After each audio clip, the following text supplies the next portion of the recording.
Yeah, she doesn't learn anything, but she also doesn't come out changed in any way. Like at the end of the episode is she shows back up. She has achieved ultimately nothing because everything that just happened wasn't real. Mm-hmm. And then even when Archer was like, well, you did take a big step and get on that transporter yourself. So it seems like you've conquered your fear. She's like, no, I'm not using this thing ever again. I want to just exclusively use the shuttle.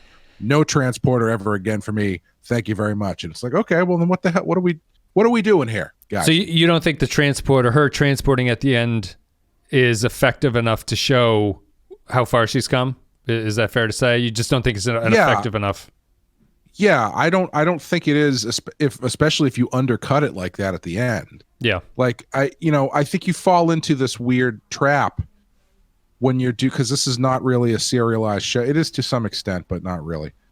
This is a more episodic show. And just because a show's episodic doesn't mean you can't change your characters within an episode. Like there's plenty of shit that's happened to the guys in TNG that at the end of the episode, they seem to be changed in some way, but then it just never comes up again. Yep. But they do take the step to have their minds change or have their actions change by what's happened in the story. Whereas this one, it's like they set everything back to one with no change emotionally at all. Yep. On anybody's part. Like it's not even the only thing they get out of it is that Reed sent some recommendations for transporter safety back to Starfleet. Right. Which doesn't really get you anywhere because it wasn't a problem that they solved to begin with. It's just like a set of it's a fairly toothless story. If I was in the writer's room when they pitched this and they got to the end and they brought up this like, oh, she comes back and it's back, she's the transporter, I would have been like, why don't we just lean into that? Like, why don't we do it's a dream? Because especially even in 2002, it was all a dream is not a satisfying way to end a story. Yeah. Unless you do something really novel with it, and which they don't.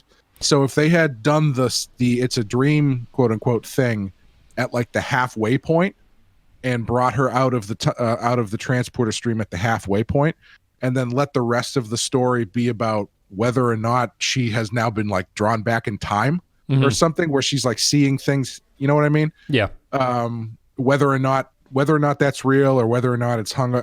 I guess it's a different episode at that point, but I don't know. It just it was all a dream is not a super satisfying way to end really anything. No, it's not unless the journey especially is good, that explicitly. Right. Like, yeah. If they had been a little bit more vague about what exactly happened and what she perceived and as being real and what wasn't and all that kind of stuff, that could have been interesting, but just surprised it didn't end with her looking at the mirror, still not sure about the mole, whether or not it's in the right place. Yeah, why not? Like there's no level of uncertainty. It's the Simpsons episode where Homer's like close enough when they have the lizard tongues or whatever at the end. Yeah. Well, yeah, I mean, that would have been a great way to end it. If, you kind of have her brush it off and then she goes into the room. Yeah, she looks at the mirror and she starts like looking at the mole. That would have been a great way to end it. I mean, because that way you feel like that there's some sort of the stuff that just happened mattered somehow, even if it's not explicitly. Yeah. Right. Well, the impact there is that the lesson learned carries, if it's a lesson learned or whatever, carries over, because while you're talking about like it's tough to say it's all a dream, episodes like The Visitor on DS9 where Sisko gets trapped in time and Jake spends his whole life looking for him is essentially a dream sequence because it doesn't happen at all. I didn't like that one either. That's not fair. It's fine. It's good. The difference there is that there's a lasting impact on the character after the dream ends. They come out of it and they go, oh, okay, like Jake has a whole new appreciation, Jake and Ben have a whole new appreciation for their relationship.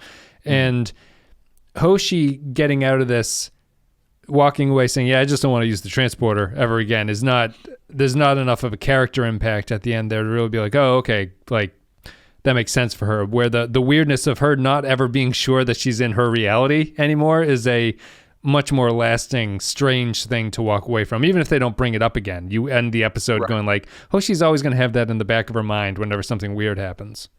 Yeah, which would be really cool, and it would be a nice addition to things going on. Like, I think that's sort of an underlying problem for this series so far, is that things for a story about the first